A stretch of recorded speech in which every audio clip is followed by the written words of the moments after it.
David and Amy Hill own Verdi Construction, which is in Ladson, South Carolina, and it's a green building company. And by green, they mean a company that builds houses that have a low environmental impact and are great at energy use. So I got that right? Pretty much. Pretty much. Did I miss anything? Well, it's not that you missed anything. I think sometimes when people talk about green building, they're looking for all the bells and the whistles and the gizmos. And we've got a few of those, but really what we're trying to do is just build a better house for a comparable price to the market. And if we can do that, we wind up a lot greener than I think what you normally see in the market. So what is your pitch when somebody walks in the door? Well, usually we don't have to pitch. That's a good thing, because people find us more often than we find them. But occasionally somebody will come in and they'll say, I just want you to work on the design portion of this. And we say, well, we'll be happy to do that, but we want to include certain green building elements.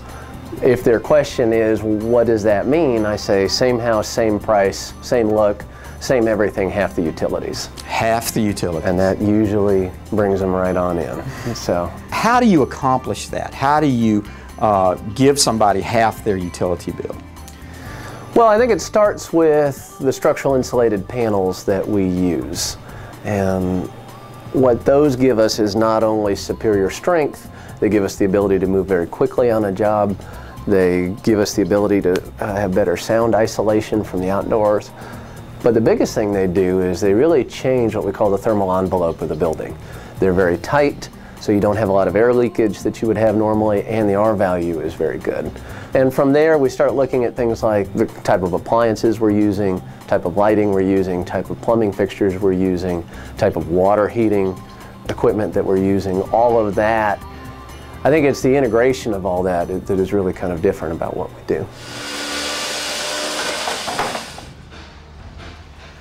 So this is plywood on either side, and tell us about this, Amy. Well, this is used for wall and roof panels, and it is 2 sheets of OSB bonded together with a rigid styrofoam insulation. And so this is your sheathing, your insulation, and it's a structural panel all in one. Used for exterior walls and roof, it gives you a much greater insulation value than typical stick frame construction with your batt insulation. So we get a bunch of raw panels in to that side of the warehouse, and then they've got a shop drawing that they use that says, okay, here's 8 panels in a given wall. I'm going to number them 101 through 108. I need to cut a door and a window right there. I need to cut an electrical box or a switch plate location here or there. And so when it's all said and done, you get a stack of panels, such as you're seeing right here, which are coordinated with the drawings, numbered, ready to go, and stacked correctly out on site. So it shows up almost like an erector set. Our typical house is about 1,500 to 2,000 square feet. I think we were just saying we do them smaller as well as much bigger than that. But what's great about that size and scale and the way we try to put these things together and actually keep it very simple is we can go from foundation to front door key. In other words, we can be all the way in the dry in a secure home in about a week, which is really big. It not only feels good and looks good and is impressive, but what that helps is that even though it's a small company, we have very much of a production mindset. So you guys are innovators. You're doing something that everybody else doesn't do.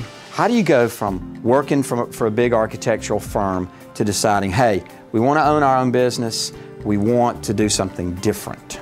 You know, luckily as husband and wife and business partners, we had a common vision of where we wanted to go.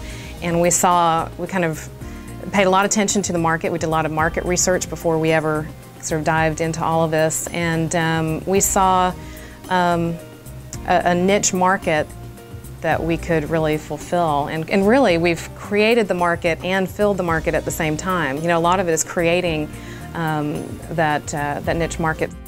It all has to kind of start at the top, and the best way we see it being able to start at the top is sort of being up at the top ourselves and being able to bring people in who are like-minded, or at least willing to look, learn, and listen and kind of get that under their belt.